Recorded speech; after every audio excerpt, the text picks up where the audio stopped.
அனைவருக்கும் வணக்கம். நேற்றுக்கு நம்ம காஷ்மீரில் இருக்கிற பஹல்காம் அப்படின்னு சொல்லப்படுற ஒரு இடத்துல தீவிரவாத தாக்குதல் நடந்துச்சு. உங்கள் எல்லாருக்குமே தெரிஞ்சிருக்கும்.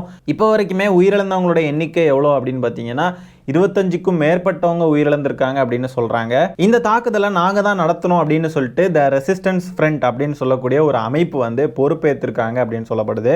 இந்த ரெசிஸ்டன்ஸ் ஃப்ரண்ட், அதாவது டிஆர்எஃப்னு சொல்லக்கூடிய இந்த அமைப்பு இருக்கு இல்லையா, இது வந்துட்டு லஷ்கர் இ தைபா அப்படின்னு சொல்லக்கூடிய ஒரு பயங்கரவாத அமைப்போட கிளை அமைப்பாக தான் இதை சொல்கிறாங்க. அந்த லஷ்கர் இ தைபா அப்படின்ற அந்த அமைப்பு வந்துட்டு பார்த்திங்கன்னா உலக நாடுகளில் இருக்கிறதுலையே பயங்கரமான தீவிரவாத அமைப்புகளில் நம்ம வந்து இதை ஒரு தீவிரவாத அமைப்பாக கருதலாம். அப்படி ஒரு பயங்கரமான அமைப்போட கிளை அமைப்பாக தான் இந்த ரெசிஸ்டன்ஸ் ஃப்ரண்ட் இருக்குது. இந்த தாக்குதல் சம்பவம் நடந்ததுக்கு அப்புறமா நம்ம பிரதமர் மோடி அவர்கள் பார்த்தீங்கன்னா சவுதி அரேபியாவிலேருந்து இந்தியாவுக்கு ரிட்டர்ன் ஆயிருக்காங்க. அதுக்கப்புறம் அமித்ஷா அவர்கள் பார்த்தீங்கன்னா அந்த பஹல்காம்கே போய் நேரில் ஆய்வெல்லாம் மேற்கொண்டிருக்காங்க. ஆனால் இது அப்பட்டமாக பாஜக அரசோட நிர்வாகத்திறன் தோல்வியை தான் நம்ம சுட்டி காட்ட வேண்டியது இருக்குது. இந்த தாக்குதலில் பார்த்தீங்கன்னா நம்ம தமிழ்நாட்டை சேர்ந்த 2 பேருக்கு படுகாயம் ஏற்பட்டதாகவும் ஒருத்தவங்களுக்கு வந்து ஹார்ட் அட்டாக்கே வந்துருச்சு அப்படின்ற மாதிரியும் செய்திகள் வந்துச்சு. ஆனால் நல்வாய்ப்பாக தமிழர்களுக்கு யாருக்கும் எதுவும் ஆகவில்லை அப்படின்ற ஒரு விஷயம் இருக்குது. இருந்தாலும் இன்னொரு பக்கம் பார்த்தீங்கன்னா அந்த 25 பேர் இறந்திருக்காங்க அப்படின்றது ரொம்ப ரொம்ப துரதிர்ஷ்டவசமான ஒரு விஷயம். அவங்களுக்கு நம்மளுடைய ஆழ்ந்த இரங்கல்களை தெரிவிச்சுக்கலாம். இந்த சம்பவத்தை இந்த சங்கிகள்லாம் எப்படி திசை திருப்பி கொண்டு போயிட்டு இருக்காங்க அப்படின்னு பார்த்தீங்கன்னா, இந்த சம்பவம் நடந்தப்போ பார்த்தீங்கன்னா அந்த தீவிரவாதிகள்லாம் இவங்கெல்லாம் இந்துக்களா அப்படின்னு செக் பண்ணி பார்த்துக்கிட்டு இந்துக்களாக இருந்தாங்கன்னா மட்டும் கொண்டு இருக்காங்க. அதை எப்படி செக் பண்ணாங்க அப்படின்னு பார்த்தீங்கன்னா, ஆண்களுடைய பேண்ட்டையெல்லாம் ரிமூவ் பண்ணி அவங்க வந்து சுன்னத் பண்ணியிருக்காங்களா இல்லையா அப்படின்றத செக் பண்ணிவிட்டு அவங்க சுன்னத் பண்ணியிருக்காங்க, அவங்க முஸ்லீம் தான் அப்படின்னு சொன்னால் அவங்கள வந்து விட்டுக்கிட்டு அவங்க ஹிந்துவாக இருக்காங்க அப்படின்ற பட்சத்தில் அவங்களையெல்லாம் சுட்டு கொண்டுட்டாங்களாம். ஆனால் இதில் சர்ப்ரைசிங்காக இருக்கிற ஒரு விஷயம் என்னன்னு பார்த்தீங்கன்னா, இறந்து போனவங்க லிஸ்ட்டுன்னு சொல்லிட்டு ஒரு லிஸ்ட் வந்துச்சு இல்லையா, அந்த லிஸ்ட்டில் ஒரு முஸ்லீமும் இருக்காங்க. அது மட்டும் இல்லாமல் அந்த பஹல்காமை சேர்ந்த ஒரு உள்ளூர் குதிரை ஓட்டி ஒருத்தர், அவரும் ஒரு முஸ்லீம், அவரையுமே கொண்டு இருக்காங்க அந்த தீவிரவாதிகள். அந்த உள்ளூர் குதிரை ஓட்டி இருக்கார் இல்லையா, அவர் தீவிரவாதிகள்கிட்ட எதிர்த்து சண்டை போட்டிருக்காரு. இந்த மக்களை காப்பாற்றுற நல்லெண்ணத்தோடு அந்த நபர் செயல்பட்டிருக்கார் அப்படின்றது குறிப்பிடத்தக்கது. So back to the point, இது வந்துட்டு பார்த்தீங்கன்னா இந்துக்களை டார்கெட் பண்ணி நடத்தப்பட்ட தாக்குதல், அநீதி அப்படின்னு சொல்லிலாம் பொங்கிட்டு இருக்காங்க. இதுக்கு பின்னாடி அவங்க காரணம், இவங்க காரணம், இப்படி தான் நடந்துச்சு அப்படி தான் நடந்துச்சு அப்படின்றத கற்பிக்கிறதுக்காக நம்ம இங்கே வரல. ஆல்சோ இதுக்கு பின்னாடி அரசியல் காரணங்களும் இருக்கலாம். இவங்களே எதையாவது பண்ணிட்டு தேர்தல் வேற வருது, ஸோ இவங்க ஏதாவது ட்ராமாஸ் பண்ணலாம், இவங்களே ஏதாவது பண்ணியிருக்கலாம் அப்படின்ற மாதிரியும் கருத்துக்கள் வருது. இன்னொரு பக்கம் பார்த்தீங்கன்னா உண்மையாலுமே தீவிரவாதிகள் ஊடுருவி தான் இப்படி தான் நடத்தினாங்க, செக் பண்ணி இவங்க ஹிந்துசான் செக் பண்ணி தான் கொண்டு இருக்காங்க அப்படின்னு சொல்லிட்டு கருத்துக்கள் உலா வருது. இதில் எது உண்மை எது பொய் அதெல்லாம் நமக்கு தெரியாது. இதுக்கான மோட்டிவ், இதுக்கான காரணம் என்னவா வேணால் இருந்துட்டு போட்டோம். இந்த சம்பவம் வன்மையாக கண்டிக்கத்தக்கது. ஏன்னா இறந்தவங்கெல்லாம் அப்பாவி பொதுமக்கள். சந்தோஷமாக ட்ரிப்புக்கு போகலாம், நம்ம வந்து ஜாலியாக ஒரு டூருக்கு போயிட்டு வரலாம். அது ஒரு டூரிஸ்ட் டெஸ்டினேஷன். அந்த பஹல்காம் அப்படின்ற இடம் பார்த்திங்கன்னா மினி சுவிட்சர்லாந்து, இந்தியாவில் இருக்கிற சுவிட்சர்லாந்து அப்படின்னு சொல்லக்கூடிய அளவுக்கு அது ரொம்பவே அழகான ஒரு இடம். ரொம்ப ரொம்ப அழகாக இருக்கும். நானே அந்த சைட்லாம் போயிருக்கேன், ஒரு தடவை நான் போயிருக்கேன். ரொம்ப அழகாக சந்தோஷமாக நேரத்தை ஸ்பெண்ட் பண்ணுறதுக்கு, நம்ம போய் சந்தோஷமாக இருந்துட்டு வரலாம் அப்படின்னு சொல்லி நினைக்கிறதுக்குன்னு சொல்லி அந்த இன்டென்ஷனோட போய் சந்தோஷமாக இருக்க போன மக்களில் 25 பேருக்கு மேலே இறந்துருக்காங்க அப்படின்றது ரொம்ப ரொம்ப துயரமான செய்தி. இதுக்கு பின்னாடி அரசியல் காரணம் இருக்கா, இல்லை மத காரணம் இருக்கா, என்ன மண்ணாங்கட்டி வேணா இருக்கட்டும், ஆனால் அந்த மக்களோட உயிர் என்ன இருந்தாலுமே போயிருக்கக்கூடாது அப்படின்றது தான் என்னுடைய கருத்து. இதுக்கு பின்னாடி பார்த்தீங்கன்னா என்ன இருந்தாலுமே மதம் தான் இதுக்கு காரணமாக இருக்குது. இப்போ ஹிந்துசான்னு செக் பண்ணி அவங்கள சுட்டு கொண்டுட்டாங்க அப்படின்னு பார்த்தாலும் அங்கே ஒரு மதவெறி தான் இருக்குது. ஒருவேளை இது எதுவுமே நடக்கலன்னு வைங்களேன், முஸ்லீம்ஸாக ஹிந்துசான்றதை செக் பண்ணிலாம் கொல்லலை, அப்படியெல்லாம் ஒன்றும் கிடையாது, அது ஃபேக்காக தான் பரப்புகிறாங்க அப்படின்னே இருந்தாலும் சரி, அதை ஸ்ப்ரெட் பண்ணுறதுக்குன்னு ஒரு கூட்டம் ஸ்ப்ரெட் பண்ணிக்கிட்டு இருக்குல்ல, இது வந்து இப்படி தான் நடத்தப்பட்ட தாக்குதல், முஸ்லீம்கள் தான் இதை பிளான் பண்ணியிருக்காங்க, இது இந்துக்கள் மீது தொடுக்கப்பட்ட தாக்குதல் அப்படின்னு சொல்லி அங்கே மதத்தை முன்னிறுத்துறாங்க இல்லையா.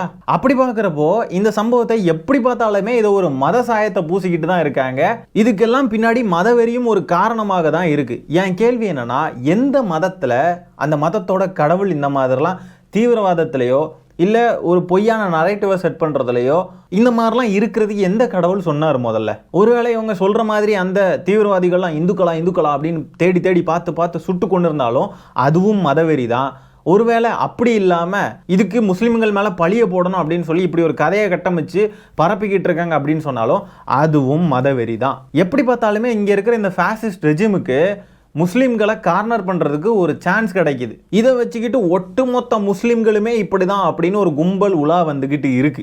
என் கேள்வி திரும்ப திரும்ப ஒரே கேள்விதான். கடவுளை பின்பற்றவங்க, கடவுள் அப்படின்றவர் அனைத்து உயிர்களுக்குமானவர், கடவுள் அப்படியே நேச கர்த்தா, கடவுள் அப்படியே உலகத்துக்கே அவர் தான் இது பெரிய இது அப்படின்லாம் எல்லா மதத்துலையும் அதை தானே பேசுகிறாங்க.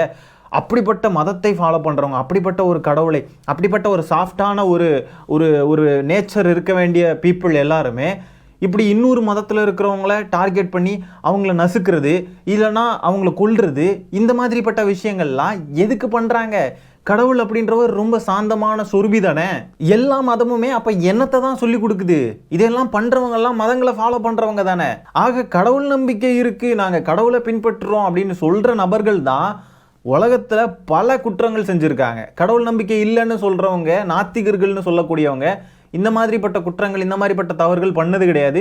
இந்த மாதிரி மதத்தின் பெயரால இப்படிப்பட்ட கொடூரமான குற்றங்கள்லாம் என்னைக்குமே பண்ணது கிடையாது. ஆனா கடவுளை நாங்க பின்பற்றுறோம், நாங்களாம் உத்தமர்கள், நாங்களாம் பரிசுத்தவான்கள்னு சொல்லக்கூடியவங்க தான் அந்த கடவுளின் பெயராலேயே பல உயிர்களை எடுத்திருக்காங்க இந்த உலகத்துல.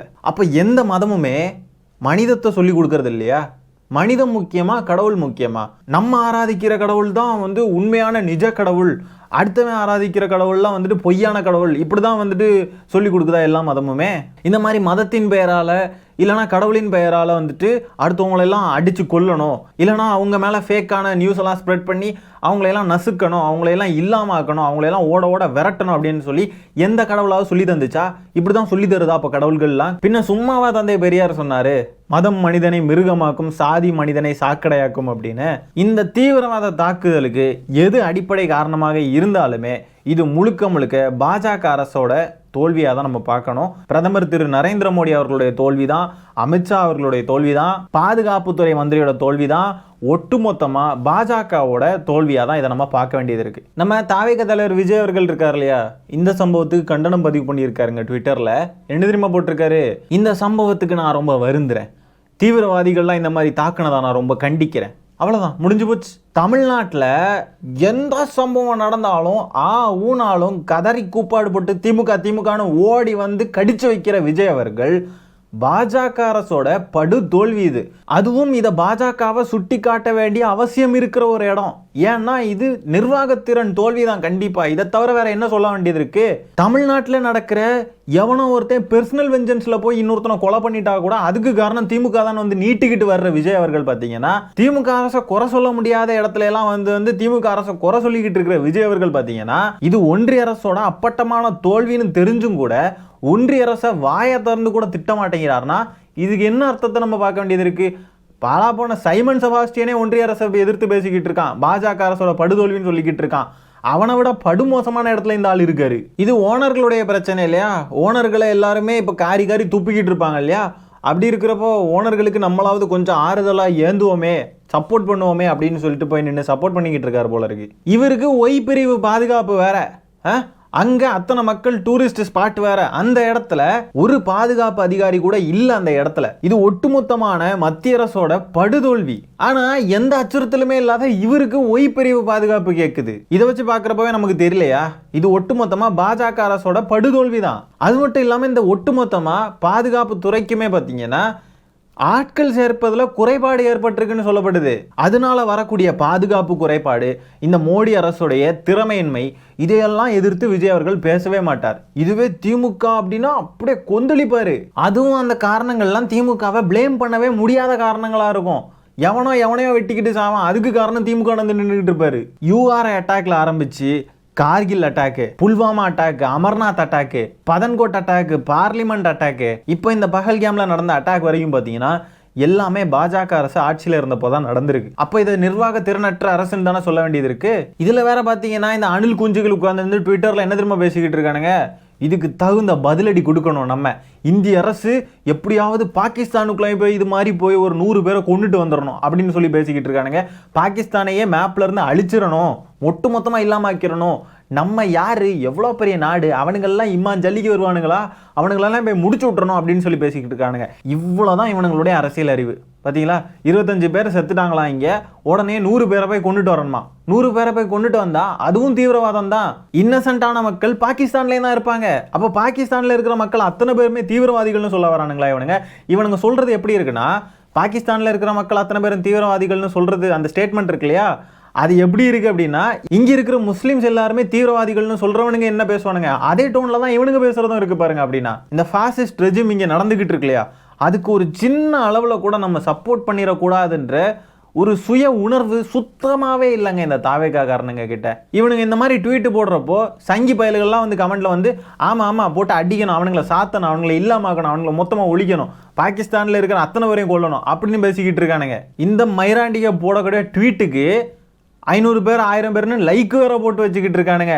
தற்கொலை வாயில எனக்கு பயங்கரமான வார்த்தைகள்லாம் வருது, தவிர்க்கணும். இந்த விஜய் படத்துல பீஸ்ட் படத்துல போய் அப்படியே பறந்து போய் அடிச்சுட்டு வருவார் இல்லையா, அந்த மாதிரி ஏதோ பறந்து போய் மொத்தமா ஒரு நாட்டை இல்லாமக்கி அப்படியே மொத்தமா எல்லாரும் இல்லாமக்கி ஏதோ படத்துல வர சீன் மாதிரி நடிச்சுக்கிட்டு இருக்கானுங்க. இன்னும் அந்த சினிமா புத்தியை விட்டு வெளியில வந்து தொலைய மாட்டேங்கிறானுங்க.